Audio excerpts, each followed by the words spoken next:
Assalamualaikum warahmatullahi wabarakatuh. Selamat datang kepada praktikan pada tugas proyek 1 Statistika Industri 2, yaitu tentang estimasi dan juga hipotesis. Untuk estimasi ini terdiri dari ada yang tunggal dan juga ada yang ganda. Namun pada kesempatan kali ini, saya akan menjelaskan terkait dengan min tunggal dan juga proporsi tunggal. Sebelumnya, perlu diketahui dulu estimasi dan juga hipotesis itu apa. Estimasi adalah sebuah nilai atau kuantitas dari suatu data statistik yang menunjukkan min, proporsi, dan varians dari suatu sampel. Estimator digunakan untuk mengestimasi sebuah parameter dan seluruh proses untuk menghasilkan sebuah estimate. Nah, sedangkan hipotesis merupakan suatu dugaan sementara dan biasa digunakan sebagai dasar dalam pengambilan keputusan mengenai suatu masalah, hubungan antara variabel yang satu dengan yang lainnya yang akan dinyatakan dalam bentuk angka atau secara kuantitatif. Untuk rumus matematis dari min tunggal dapat dilihat sebagai berikut. Langsung ke contoh studi kasus saja. Diketahui sebuah studi untuk menganalisis pola kedatangan bus di suatu halte. Data yang dikumpulkan mencatat waktu antar kedatangan bus dalam satuan menit yang dapat dilihat pada tabel 1. Tentukan estimasi dan juga hipotesis min populasi waktu antar kedatangan bus tersebut dengan tingkat kepercayaan 95%. Berikut untuk tabel kedatangan jam kedatangan bus di halte. Di sini ada jam kedatangan bus di halte, ada juga jam berangkat bus di halte. Untuk soalnya sendiri, tadi diminta untuk mencari estimasi dan juga hipotesis waktu kedatangan. Jadi, data yang digunakan adalah data jam kedatangan bus. Yang pertama kita perlu menghitung waktu antar kedatangan busnya itu dalam satuan menit. Jadi kita dapat menggunakan rumus atau formulasinya yaitu menit dan juga second seperti eh, yang ada pada sel berikut.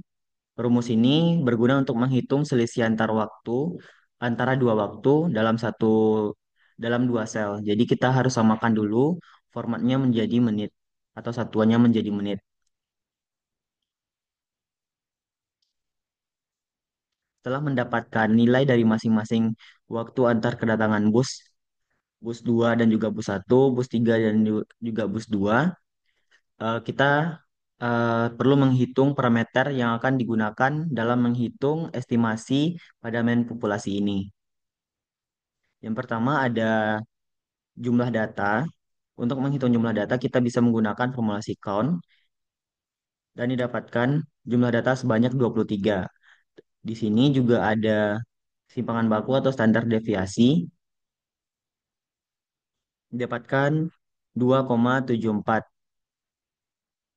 Diketahui tadi tingkat kepercayaannya 95%, sehingga alfanya itu 5%. Berarti alfa per 2-nya adalah 0,025. Selanjutnya kita butuh data rata-rata atau X-bar-nya. Kita dapat menggunakan rumus average yang diambil dari eh, sel waktu antar kedatangan bus. Dapatkan 4,98. Untuk selanjutnya itu perlu mendapatkan derajat kebebasan. Itu didapatkan dari jumlah data dikurang dengan satu. Untuk nilai T tabel, kenapa kita menggunakan T? Karena di sini sampelnya itu sampel kecil, yang kecil dari 30. Makanya kita mau menggunakan nilai T tabel atau T hitung dan juga T hitung. Setelah mendapatkan parameter-parameter yang akan digunakan, selanjutnya kita akan memasukkan ke dalam rumus saja. Untuk batas bawah yaitu X bar dikurang T alfa per 2 dikalikan dengan standar deviasi per akar dari jumlah data. Begitupun juga dengan batas atasnya. Perbedaannya itu hanya di penambahan dan juga pengurangan. Didapatkan interval estimasi dari waktu antar kedatangan bus, yaitu 3,79 dan juga 6,16. Setelah mendapatkan nilai interval estimasi ini, kita dapat menghitung hipotesisnya atau melakukan uji hipotesis min populasi sampel kecilnya. Untuk parameternya sendiri tidak jauh berbeda dari estimasi min populasi tadi. Yang berbeda di sini hanya kita menghitung nilai T hitungnya. Yang tadi kita menggunakan rumus untuk mendapatkan T tabel, sekarang kita menggunakan T hitungnya. Untuk rumus T hitungnya yaitu X bar dikurang nilai dari T tadi untuk hipotesisnya, nilai yang kita hipotesiskan dikurang X bar standar deviasi dibagi dengan akar dari jumlah data. Didapatkan nilai T hitung sebesar min 0,04. Selanjutnya dapat kita cari atau hitung wilayah kritisnya. H0 itu merupakan hipotesis awal, yaitu eh, mu-nya sama dengan 5 dan H1-nya mu kecil dari 5. Untuk wilayah kritisnya, tolak H0 jika T hitung besar dari T alfa per 2. Sebelumnya kita sudah mengetahui nilai T alfa per 2-nya yaitu 2,07, sedangkan T hitungnya min 0,04, sehingga T hitung kecil dari T alfa per 2, maka gagal tolak H0. Untuk kesimpulannya, tidak cukup bukti untuk menyatakan bahwa lama waktu antar kedatangan bus mencapai 5 menit. Selanjutnya, selanjutnya kita akan membahas terkait dengan proporsi. Untuk studi kasus terkait dengan proporsi tunggal ini, diketahui data penumpang bus berdasarkan kategori yaitu pelajar, anak-anak, dan umum yang naik pada hari Minggu 23 Februari 2025 yang dapat dilihat pada tabel 2. Tentukan estimasi proporsi populasi penumpang laki-laki yang naik di hari tersebut dengan tingkat kepercayaan 95%. Di sini eh, untuk penumpangnya sudah dikategorikan pelajar, anak-anak, dan umum. Namun kita hanya perlu menghitung proporsi populasi untuk yang laki-laki. Untuk satu itu berarti ada yang naik, untuk yang nol berarti tidak ada yang naik. Setelah mendapatkan total dari masing-masing kategori dan dikerucutkan lagi menjadi proporsi yang laki-laki dan juga perempuan, didapatkan jumlah penumpang laki-laki yaitu 20, penumpang perempuan yaitu 72. Untuk menghitung estimasinya, kita eh, membutuhkan parameter sebagai berikut. Parameter ini dipertimbangkan dari rumus matematis untuk proporsi tunggal.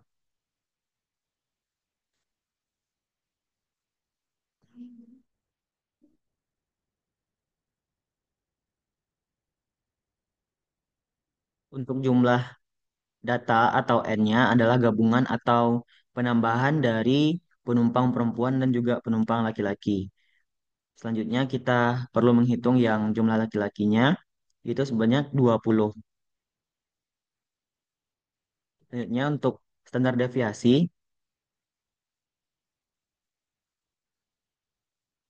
didapatkan 36,77 dengan tingkat kepercayaan atau selang kepercayaan 95% tadi. Berarti alfanya adalah 5% dan alfa per 2-nya 0,025 dengan eh, Z tabel atau Z alfa per 2-nya sebesar 1,96.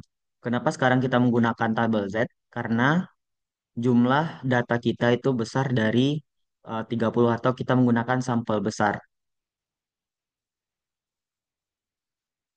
Untuk peluang suksesnya yaitu P jumlah laki-laki per total populasi. Tukinya satu dikurang dari nilai peluang sukses tadi. Untuk mendapatkan interval estimasinya, kita hanya memasukkan ke dalam rumus matematisnya yaitu nilai P dikurang dengan Z alfa per 2 dikalikan dengan akar P dikali Q per N. Itu untuk batas bawah. Sedangkan untuk batas atas itu perbedaannya hanya di penjumlahannya. Baik, mungkin hanya itu untuk yang proporsi tunggal dan juga main tunggal. Selanjutnya akan dijelaskan terkait dengan variasi ganda. Baiklah, selanjutnya saya akan menjelaskan terkait varians. Varians merupakan ukuran keragaman data yang mengukur seberapa jauh nilai dari rata-rata. Yang mana hal ini berfungsi untuk melihat perbedaan dari nilai-nilai dari data tersebut terhadap rata-ratanya sendiri. Saya akan melakukan contoh pada varians ini dari studi kasus. Diketahui data banyak halte Transpadang dengan kategori halte yang memiliki penumpang naik atau dikategorikan sebagai aktif pada hari Senin dan Kamis. Berdasarkan data di bawah, apakah variasi jumlah penumpang pada halte bus Transpadang aktif di hari Senin dan Kamis memiliki perbedaan yang signifikan? Baiklah, ini merupakan data untuk halte di hari Senin dan juga di hari Kamis. Diketahui untuk halte di hari Senin itu memiliki halte dengan penumpang naik sebesar 18 halte dengan jumlahnya yakni 77 penumpang. Dan juga di hari Kamis itu diketahui jumlah halte dengan penumpang naik sebesar 28 halte dengan jumlah penumpangnya yakni 92 penumpang. Baiklah, hal pertama yang kita lakukan yaitu melakukan estimasi dari varians ganda ini, yang mana untuk rumus dari estimasi varians ganda dapat dilihat pada slide berikut, yang mana kita harus mengetahui nilai dari varian masing-masing sampel dan juga nilai dari F alpha per 2 untuk V1 V2 dan juga F alpha per 2 untuk V2 V1. Baiklah, untuk sampel pertama itu kita mengambil pada data di hari Senin dengan selang kepercayaan yang kita gunakan sebesar 95%. Yang mana untuk em, variasi sampel dari data hari Senin yakni sebesar 6,451. Dan juga untuk V1 atau derajat bebas ini kita ketahui dari N dikurang 1. Yang mana untuk V1 ini em, mereka memiliki jumlah data sebesar 18 sehingga didapatkan V1 sebesar 17. Jadi untuk F alpha per 2 V1 V2 dari data di hari Senin yakni sebesar 2,31. Dan juga untuk data di hari Kamis, kita juga menggunakan selang kepercayaan sebesar 95% dengan tingkat signifikansi yakni 0,05 yang dapat dari 1 dikurang 95%. Untuk variasi sampel di hari Kamis, didapatkan sebesar 3,71 dan juga untuk V2 N kurang satunya itu didapatkan sebesar 27. Untuk V alpha per 2 V2 V1 di hari Kamis itu didapatkan sebesar 2,5279. Sehingga dari data-data yang sudah kita dapatkan tadi, kita dapat melakukan estimasi varian di data hari Senin dan juga Kamis. Yang mana untuk batas bawahnya itu kita mendapatkan 1,307 menggunakan rumus yang sudah ditampilkan di slide berikut. Dan juga untuk batas atasnya kita menggunakan rumus ini sehingga didapatkan untuk batas atasnya yakni sebesar 7,643. Sehingga untuk estimasi varians di data hari Senin dan hari Kamis ini dapatkan sebesar 1,307 hingga 7,643. Dari parameter yang sudah kita cari tadi, kita lakukan uji hipotesis pada varians ganda ini. Yang mana di sini kita memiliki hipotesis untuk H0-nya itu varians dari data di hari Senin sama dengan varians di data di hari Kamis. Dan H1-nya itu varians di data hari Senin tidak sama dengan varians di data hari Kamis. Yang mana di sini kita menggunakan hipotesisnya itu two-tail. Untuk melakukan pencarian pada hipotesis ini, kita harus mengetahui nilai F hitung. Yang mana untuk nilai F hitung ini kita dapatkan dari em, varian sampel di hari satu kuadrat dibagi dengan varian sampel di hari 2 kuadrat.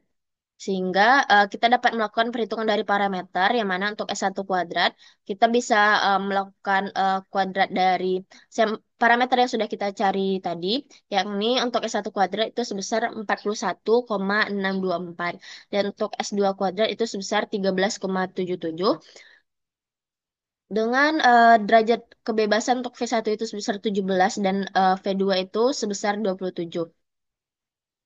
Lalu untuk V alpha per 2 itu kita dapatkan sebesar 2,3131. Sedangkan untuk V1 minus alpha per 2 itu sebesar 1,0131.